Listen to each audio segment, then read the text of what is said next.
हमारे सनातन धर्म में देवी लक्ष्मी को धन, वैभव और समृद्धि की देवी माना गया है।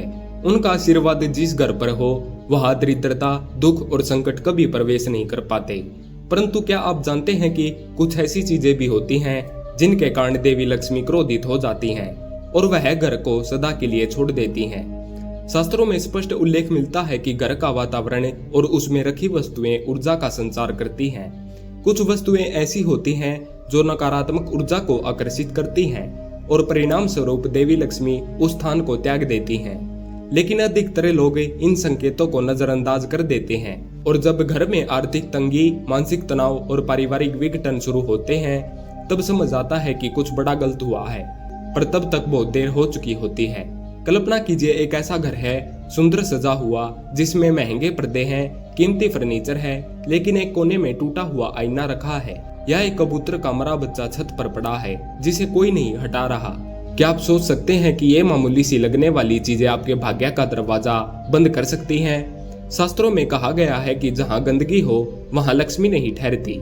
लेकिन आज के समय में गंदगी सिर्फ धूल मिट्टी की नहीं होती, गंदगी होती है विचारों की, भावनाओं की और उन वस्तुओं की जो घर में नकारात्मक ऊर्जा उत्पन्न करती हैं। एक बार एक बुजुर्ग साधु किसी गांव से गुजर रहे थे। उन्होंने एक घर देखा जो बाहर से बेहद समृद्ध लग रहा था, पर जैसे ही उन्होंने उसके दरवाजे पर पैर रखा उन्होंने तुरंत पीछे हटा लिया। घर के मालिक ने बाहर आकर पूछा, महाराज भीतर क्यों नहीं आए? साधु ने गंभीर स्वर में उत्तर दिया, इस घर में देवी लक्ष्मी नहीं है, यहाँ दरिद्रता ने डेरा डाल लिया है। वह व्यक्ति हंस पड़ा, क्या बात करते हैं, मेरे पास धन दौलत की कमी नहीं है। साधु ने कहा, धन होना समृद्धि नहीं है, सुख और शांति का होना ही लक्ष्मी का वास है, और ये तुम्हारे घर में नहीं है। यह सुनकर वह व्यक्ति भीतर गया और अपने घर का निरीक्षण करने लगा। तभी उसकी नजर मंदिर के पास रखी एक टूटी हुई मूर्ति पर पड़ी। उसकी पत्नी ने बताया, कई महीनों से इसे फेंकना चाह रहे थे लेकिन समय ही नहीं मिला। वो व्यक्ति समझ गया कि देवी लक्ष्मी इसी कारण नाराज हैं। हम उन चीजों को महत्वहीन समझते हैं जो असल में घर की ऊर्जा का केंद्र होती हैं।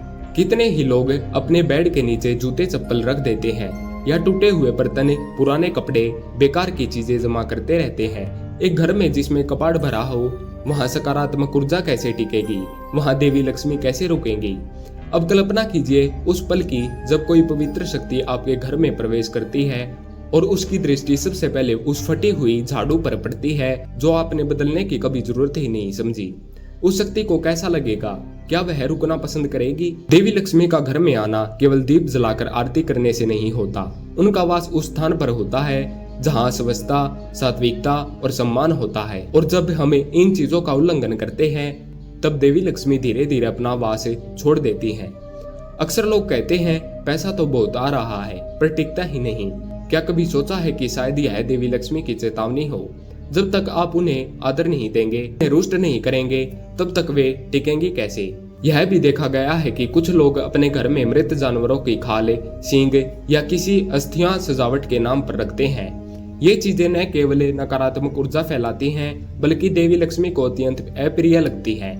उनका स्थान जीवन और सौंदर्य में है, मृत और भयावह चीजों में नहीं।